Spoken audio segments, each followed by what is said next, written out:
everyone. I'm Qara Bey, the spokesperson of Qara Blades Arts. And today we are with the Meyer Freifechter Guild, Richmond, Virginia. Three of the gracious teachers from the group. And I've got some questions for them. So, would you like to introduce yourselves? Sure. Hi, I'm Alfred Runkle. I'm, we're saying over here, one of the teachers of the group. I handle a lot of our social media aspects. I'm Bijan Khorabanda, and I'm also one of the instructors. Chris Warner, also an instructor. Tell us about your background of the group and the history a little bit. Okay. Well, I joined Meyer Freifechter Guild about 6 years ago. Before that, I was with kind of a freeform, generic rapier fencing kind of group. I think they were mostly stage combat, but it was very free-flowing and informal. Meyer Freifechter Guild was great. It had structured teaching, lessons that I could wrap my head around, and I've been with them ever since. The next question, obviously, what kind of swords do you guys practice and which fencing traditions? So we primarily instruct longsword for the vast majority of our techniques, using a feather, which is a feather sword. It's a lighter sword, but it is a traditional training sword from that time period. We also train Dusik, which is sort of mostly the time single-edged shorter sword that's curved, almost like people are probably most familiar with, like a cutlass kind of style sword. And then sometimes we use what's called a rondelle dagger, which is a triangular-like style blade that's used to pierce mail, like what's on your head. Not aluminum, though, like real mail. I heard that you might be sometimes practicing arming sword as well, side sword. Yeah, so we also, early in the mornings on Saturday, we have a study group for rapier and side sword or arming sword. How can people get in touch with you? So we have lots of different social media. We've got Facebook, we've got Instagram, both of those, RVA MFFG. The email, same thing, rvamffg@gmail.com.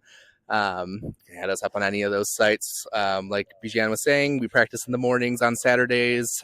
We do the arming swords 9 to 10, and then our main practice is from 10 to 12.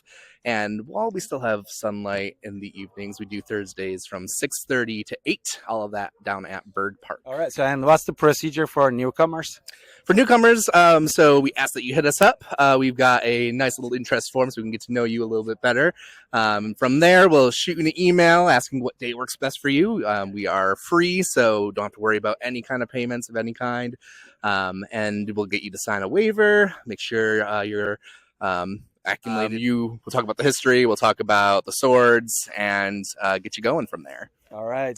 Thank you so much for coming. And I'll hand you the swords in a little bit. I should also point out, after the official practice is over, occasionally we will do cutting workshops, not as part of the main group. Yeah, at your own risk.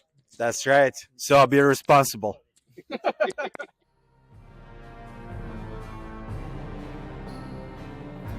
The weight and balance really hit that sweet spot between being agile and responsive on the one hand and a solid cutter on the other. The handle's comfortable, its shape helps with edge alignment.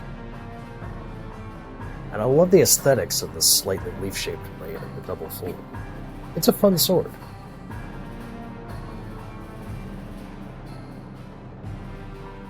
Surprised by the overall weight of the sword. It wasn't what I was expecting. It's not unwieldy, but it's it feels like I can really maneuver it quickly and easily as far as changing directions and also keeping momentum. It can both cut and thrust. I also appreciate the fact that on the top back chunk of the sword, it has this false edge that's very similar to the Dusiks that we train with. And the handle just feels very natural to hold overall in general. It's a great sword. It's a very beautiful sword too.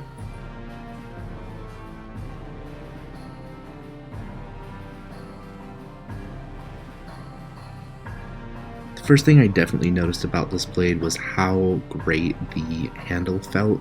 It was really well made. It was really nice and comfortable to hold. It's also nice and light. It's easy to maneuver, do different kind of strokes, especially if you're focused on slashing. Definitely could be good for thrusting as well. If you look closely at my face, you might know how baffled I am by this little blade here. It was much lighter. I almost felt like I was holding nothing. I was very impressed with how light it was. But again, very comfortable handle and also very easy to work with. Very well crafted. Again, felt like just cutting with air, cutting right through air. It's like nothing was even there. So this one's much lighter, obviously, because it's smaller.